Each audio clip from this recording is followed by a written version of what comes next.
31 days of Halloween.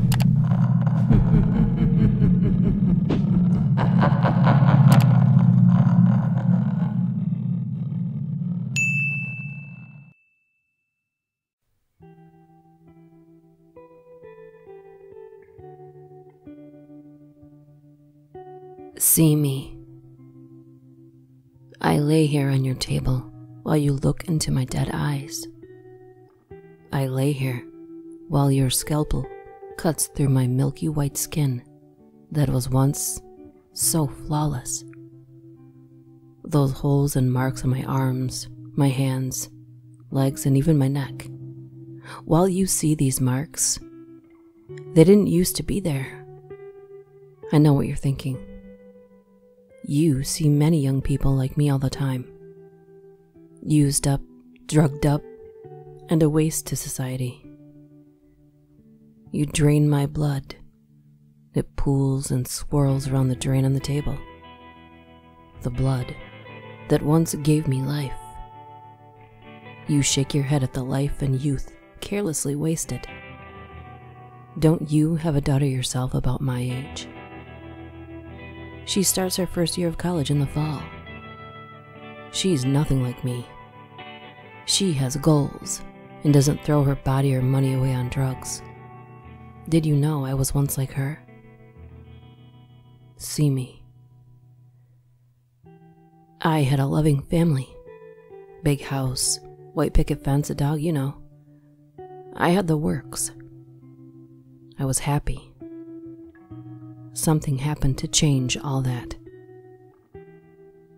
He was always nice to my sister and me, the next door neighbor. He let us swim in his big pool and play with the new Siamese kittens his cat had just had. It wasn't long before the games started.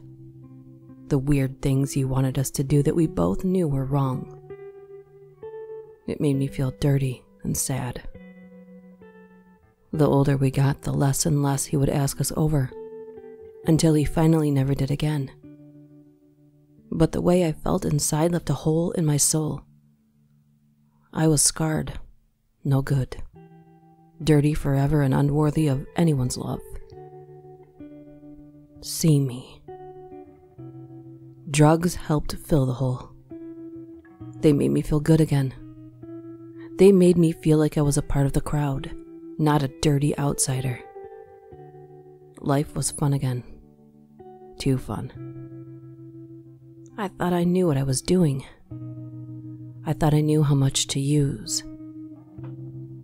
I fell asleep and never woke up again. As you sew my skin back together, you see me as a statistic. You see me as a stupid girl who cared little for my own life. See me. Are you even looking? Are you looking deep enough? You don't know my story. You don't know the real me. Look harder. See me. It's all I ever wanted.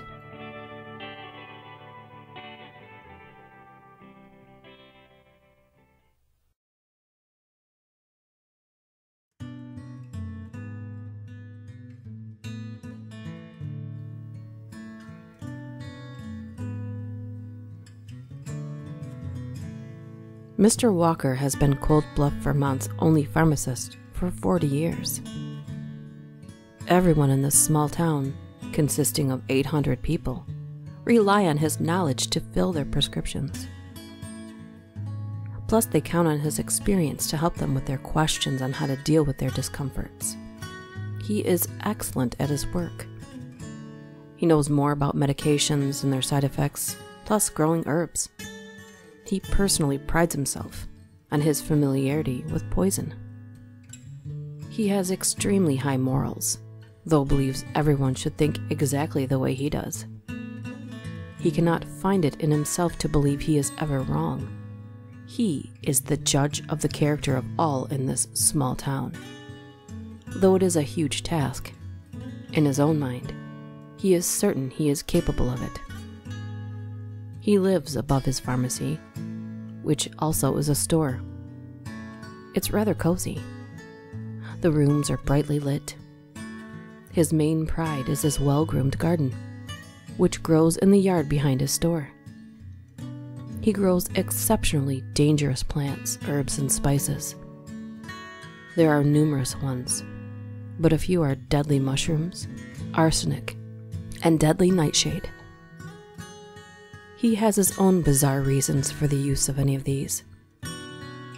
He inherited the business after his father had passed away. He then began to see a decline in his once enchanting town. He wants an end to teen sex, unwed mothers, drugs, alcohol. He detests adultery. He's aware of the town gossip, but he can't help hear it, as the people whisper as they shop throughout his store. His pharmacy and his store are his heart. He carries fine lace, linens, potpourri, perfumes, penny candy, clothes, toys, magazines, everything. He wakes up hours before the store opens to sweep and clean it, as he believes it is necessary. There's an old black coal stove in his medium-sized back room. This is the place he prepares medications, mixes his herbs, plants, or poison when needed. He answers only to himself.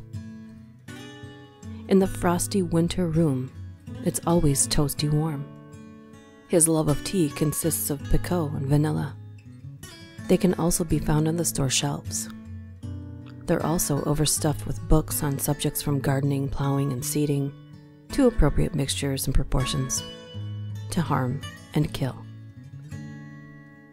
Bob Feldman is an extremely colorful, friendly, outgoing man. He's also the town dentist. His patients trust him fully.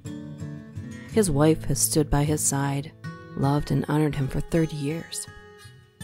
She has no idea he is having a wild affair with one of the town's beauticians. Pharmacist Walker knows of this affair, and most certainly does not approve.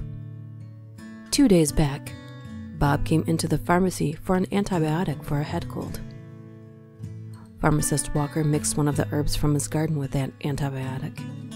Yesterday, Dee Dee, Bob's mistress, entered the store in search of a pack of her favorite gum. The pharmacist knows her brand.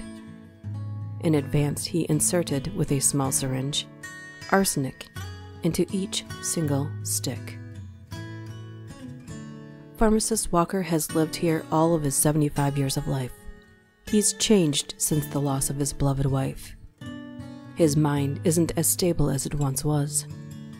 He feels lonely, yet makes it a point to keep busy. Amy Limmer is a sexy siren, for being only 16. She's a sophomore at the high school. Pharmacist Walker thinks she's far too sexy and trashy for her own good. He watches as she sashays past the windows. Moments later, 18-year-old Jerry Grand is almost lapping at her heels. "You'd have to be a fool not to know what they're up to," he mutters. That evening, Amy stops into the pharmacy to pick up birth control pills. "How brazen," he mutters under his breath. "Yes, I'll be with you in a moment," he yells out to her. He removes a blue box from behind the shelf of his counter, slips into his back room, uses his handy syringe to insert each pill with a deadly herb. "Sorry I took so long," he grins. "Thank you, handsome," Amy states as she pays for her purchase. She half walks, half slinks out of his view. He feels enraged. Let them have their hot sex now. They'll suffer. Not all the people in Cold Bluff, Vermont are bad. Many are upright, caring, hardworking, God-fearing, outstanding citizens. Happy ending results. Dentist Bob Feldman had been taking his antibiotics for 2 days. He and his mistress, Dee Dee, during that time continued to lust one another. His antibiotic has caused him to become impotent. He wonders if it is a side effect of the medication. He feels at a loss. He's not sure what to do. Bob and Dee Dee are at her apartment, cozy on her couch. They begin to engulf themselves in a passionate kiss. "Damn!" she shouts. "My teeth are breaking. They're splitting and falling out. It must be from chewing too much gum." They both looked at one another, terrified. "A man who is impotent and a lady with a picket fence for teeth can't have an affair," Bob said harshly. "I think it's impossible," Dee Dee replied. Amy and Jerry got into his candy apple red, fast, hot car. They headed for a dark, secluded area in the woods for their hungry night of intimacy. He parked, inserted a CD of exotic music into his player. "Let's slide into the back seat and get more comfy," he suggests. Yet he knew she was far more anxious. "Fine, if you promise to please me." She kissed his eager lips. He pulled away for a second. "Amy, did you take your pill?" "Yes, sweetie, I did. Don't worry, we're safe." Little to say after their needs were fulfilled. Amy died. Jerry was shocked and horrified. He couldn't understand why or what had happened. The coroner's autopsy found traces of a deadly substance in her body. Jerry was charged and arrested for her death. Pharmacist Walker was never questioned or suspected. Why should he be?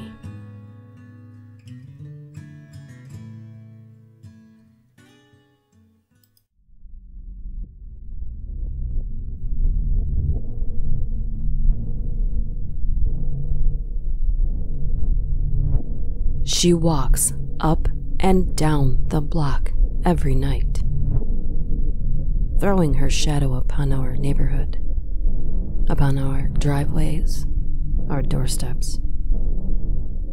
And we all know that she'll never go away. Just like our guilt will never fade, her spirit will never rest.